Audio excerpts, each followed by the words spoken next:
Miyaha golaha kacdoonka ah gobolka Hiiraan ee Hirshabelle ka soo horjeeda Genaraal Abuukar Xaaji Warsame Xuud oo hareerihiisa ay fadhiyaan saraakiil ka mid ah golaha kacdoonka Hiiraan iyo dhalinyaro kacdoonka ku jira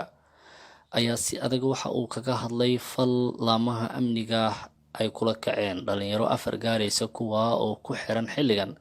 magaalada Jowhar ee xarunta maamulka Hirshabelle.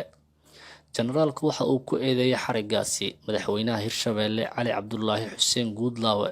waxa uuna sheegay in muddo 48 saac gudahooda haddii dhalinyarta la xiray la sii dayn waayo golaha kacdoonka Hiiraan ay qaadi doonaan tallaabo adag. waxaan la filayn inay dhacaan ayaa dhacay oo ah dad dhibaato ay ka dhaxayso oo loo baahnaa dhibaatadaas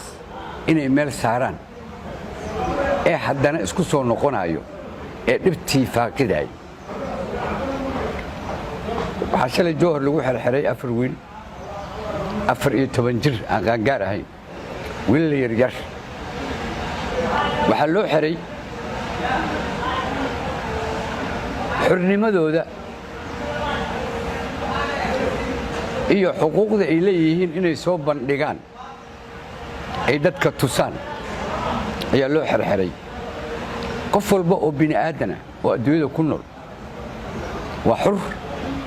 xaqna wuxuu u leeyahay wuxuu rabo haddayna xumaan ahayn inuu dadka tuso hadday funaanada Hiiraan state soo xirteen Hirshabellena aan diidnay annaga idab darrada loo xiranayo maxay tahay ma waxaa lagu nisbayn karaa qabiil xirti war arrinta noocaas oo kala ah dadka mas'uuliyiinta ah waa ka fogaadaan inay ku noqdaan ilmaha iyo dumarka birmageyda in lagu noqdo oo laga argoosto cidii aad ka argoosan lahaydeen waa taqaanaan waa aniga idila hadlay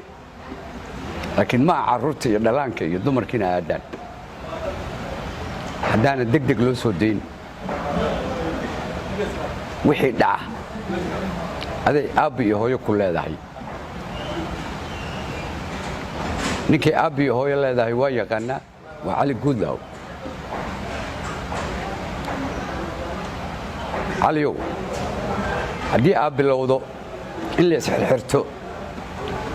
dhib naguma hayso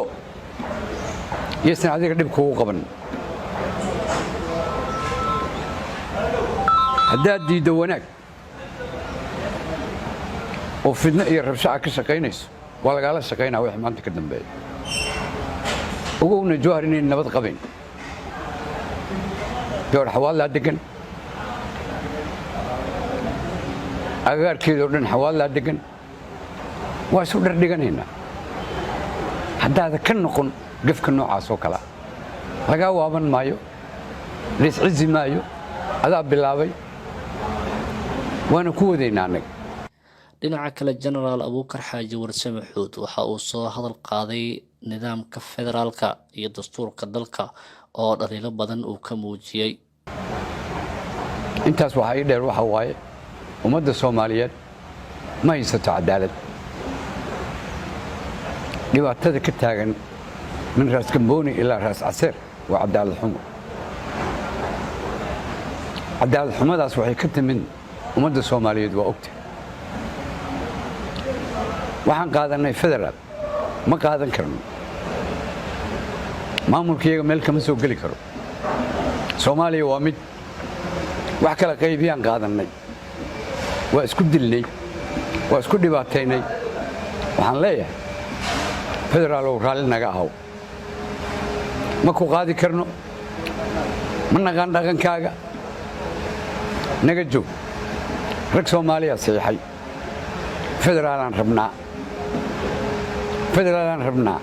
waxaa loo saxiixay Soomaaliya isdishamiya war anaga Soomaaliyaan nahay dad islaanaan nahay dad hal luqad ku wada hadlaan nahay dad midahaan nahay war kala qaybinta iyo dhibaatada nala dhex dhigayo Soomaaliya laga dhaafo waxaa soo haray dastuur maba jiraba dastuur Soomaali lagu dhaqo ma hayno mid beenbeenaha yaal oo si la rabo loo dhiganayo oo wixii la rabo laga samaysanayo dastuurkaasna ma anfaco ummadda Soomaaliyeed ma anfaco haddaba waa idin sheegayaa ku dhaqankiisa cid uu qaban kara lama arko sharci maaha waxaan idin sheegayaa ummadda Soomaaliyeed haddii cadaalad la waayo dadka cadaalad xumada sameeyay ee mas'uuliyiinta ah yaysan u qaadanin inay nabad ku noolaanayaan kuntan baabuur iyo intaasoo ciidana isku hareeraya haddaad rabtaan wallaahi bilaahi cadaaladnimadii aa ku tumatay cadaaladdii aa ku tumatay iriday kaaga soo gelaya adigayna hooda ku leedahay amay fiican tahay marka in cadaalad lagu wada dhaqmo oo qof walba xaqiisa iyo xuquuqdiisa aan lagu xadgudbin ugu dambeyn Genaraal Abuukar Xaaji Warsame Xuud ayaa soo hadal qaaday kiiska Ikraan Tahliil waxa uu dalbaday cadaalad waxa uu sheegay in cid walba oo kiiska ku lug leh cadaaladda ay dhadhamin doonto dad badan la laayay xamar lagu laayay waxa ugu dambeysay gabadha Ikraan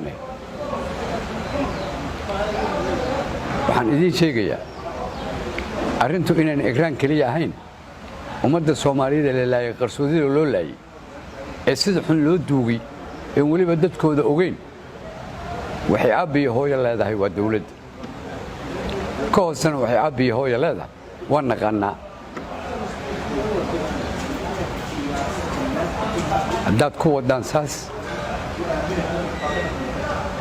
ninkii wax dila u dambeeya